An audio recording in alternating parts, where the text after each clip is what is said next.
What's up, guys, and welcome back. Today we are working on the mid-engine Honda CRX. Hopefully I look a little bit better today.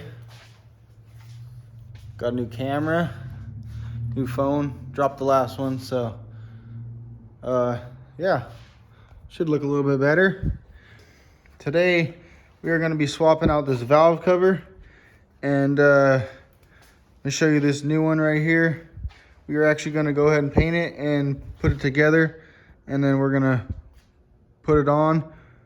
So right here in front of me, this was a valve cover I had in storage. I just went and got it, started making a couple modifications. I kind of had an idea in mind what I wanted to do. On the last one, I put the bungs right here, and I didn't do any type of baffles on the inside, so it used to always fill the catch can up really quickly, and I didn't like that. So on this one, I wanted to make sure that the number one thing was that it worked really well, and I didn't want to put looks in front of function.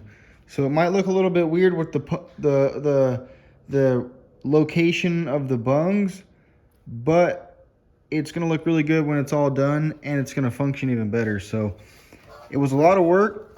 I didn't videotape any of that, but to sum it up, if you guys are going to copy this setup, you're going to have to drill out all the rivets. They're actually just the aluminum. They kind of press it down, and it holds this piece of metal on here.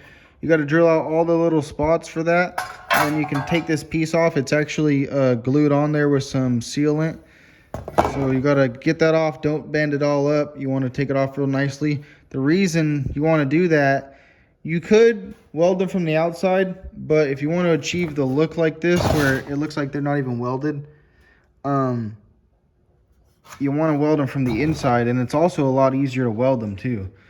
I actually didn't even have to use any filler. I probably should have, just for them to be a little bit stronger. I recommend you use a little bit of filler. But honestly, I would really doubt that they would break like this, because the fact that the weld and this lip right here are pretty much jamming in between the cover. So it's highly unlikely that it would break. But anyways, they were super easy to weld like that. And I also put them in the optimum spot for two reasons. A, this one could have been moved around in a couple different spots. But right there in that spot, it was the easiest to weld. It was wide open right there, and it was even wide open right here, right? But with that cover on there, if I had to put it right above that, then the oil could be going straight through these holes, straight out that bung. So I moved it over a little bit so that it doesn't have that problem. Anyways, after I welded those on, you have the problem of reattaching this. You could just leave it off, but then it wouldn't work as well, because you wouldn't have the baffle stopping the oil from going in those breather holes. So you got two options. You could either drill and rivet this, or you can drill it and tap it for bolts, which is what I did. I got some bolts right here in the bag, and anyways, I went ahead and drilled all these holes out. Not all of them, because some of them are too thin. Most of them on this side are actually too thin. I even went through too far with that one, so I'm going to have to use a rivet right there on that one. But I tapped that hole, tapped that hole, tapped that hole, that hole, that hole, that hole, that hole, that hole, that hole, this one, and that one. All these other ones on the inside right here, they're all too thin, and these ones right here are too thin. There's not enough room on the valve cover to do anything with them. So, but after we glue it back on with some sealant and the rivets, there won't be any problem. It won't fall off. So anyways, enough talking. Let's go ahead and start putting this thing together. Oh yeah, another thing is that if you're running a boosted motor, probably anything over like 10 pounds, I would recommend 8-10 pounds, you should be deleting the PCV valve, because it could be blowing air under high boost into your crankcase, and then you just don't want that. So this is to delete the PCV. Another thing I did is that this didn't have a thing right here. I don't know why. I've always had the valve cover and it's always just never had nothing right here. Just had an open hole. So I tapped that for an 1/8 pipe thread plug and or any type of fitting, and then I just put a plug in it. So we'll plug that hole. But anyways, this right here, it just goes right there to plug that hole for the PCV. That way, if I ever want to do anything with that hole, I still have it available, and I can just take the nut and bolt out.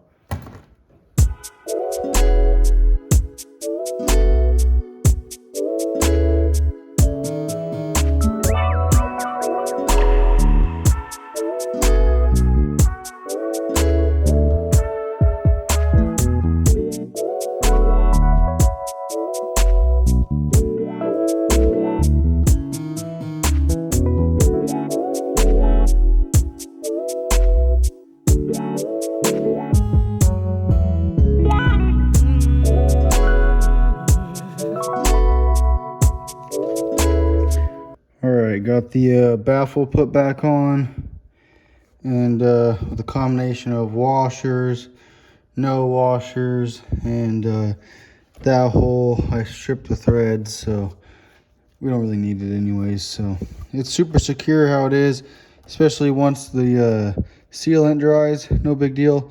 Went ahead and put some safety paint on there so that when I pull the valve cover I can see if anything has came loose or not. Also put a ton of red Loctite on there. I don't want these coming loose and falling out in the motor. And then this one I had drilled all the way through, so by accident. Anyways, I just went ahead and put a rivet in there. No big deal. You won't even know it's there, so that'll be underneath the cover and all that. Anyways, I'm gonna go ahead and let this all dry overnight. And then I'm going to rinse out the valve cover, and then I'll paint it tomorrow in the morning. And that should pretty much be it. We got to tape it off real quick. We'll do that in the morning right before we paint it. But yeah, we just got to that little hole right there. And I sure hope that wasn't oh no, that's nothing. Anyways, there's a little hole right there in the casting, but it must just be a little casting mark. So anyways, I'm getting this stuff all over. Yeah, what we got to do is oh, I got that thing in there too. It looks really nice. We just got to put some tape circles around these little spots where your valve cover grommets seal, and then I got to tape off this and then tape off those two things. So, and then we'll paint the rest. All right, I'll see you in the morning. All right, guys, it is the next morning. I went ahead and already got it taped off. I washed it all out, and then I sealed up that back plug right there with some thread tape. So it's pretty much ready for paint. We're just gonna go ahead and wipe it down with some acetone, and then we will start shooting some paint on it. So let's go ahead and wipe it down real quick.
2 coats on it. It's looking decent. I realized that depending on where the shade's at on the valve cover, it makes it do these weird lines on the valve cover, so I gotta constantly rotate it. So anyways, looks good. We're gonna do one more coat on it, and that should be it.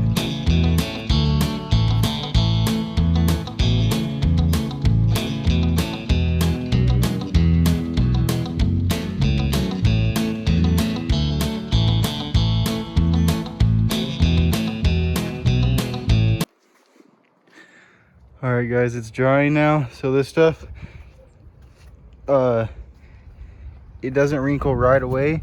You got to give it a little bit of time. And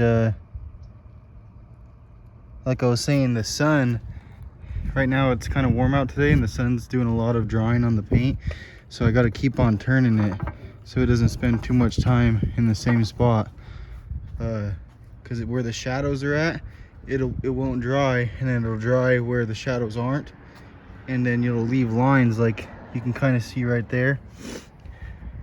So, and like right here, if you see, there's like a right where the bungs are at.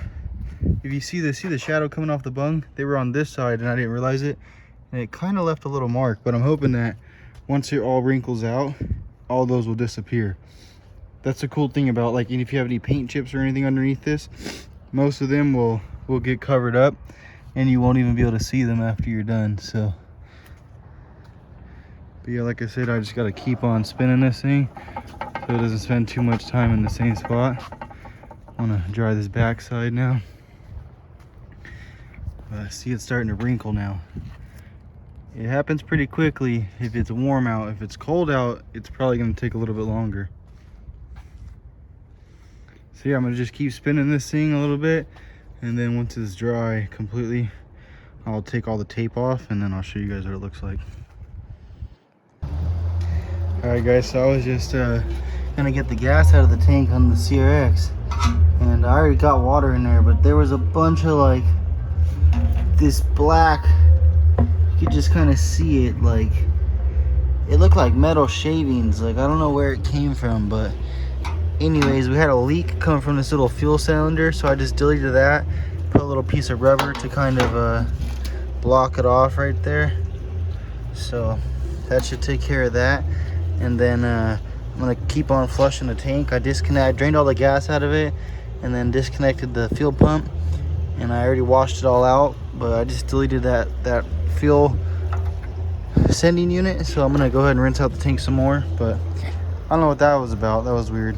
But anyways, I'm gonna clean out the tank and I'm gonna put a fuel filter on it so that we can not have to worry about that. All right guys, I got this thing all cleaned out. Spotless now. Anyways, got the hoses back on there. I did tighten them. And yeah, show you that valve cover over here.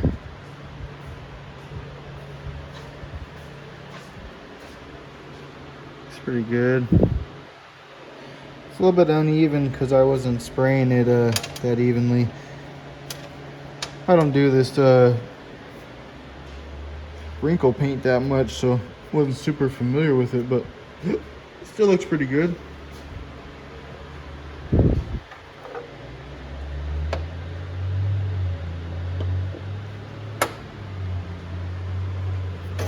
Kind of looks like a stock one, just super clean.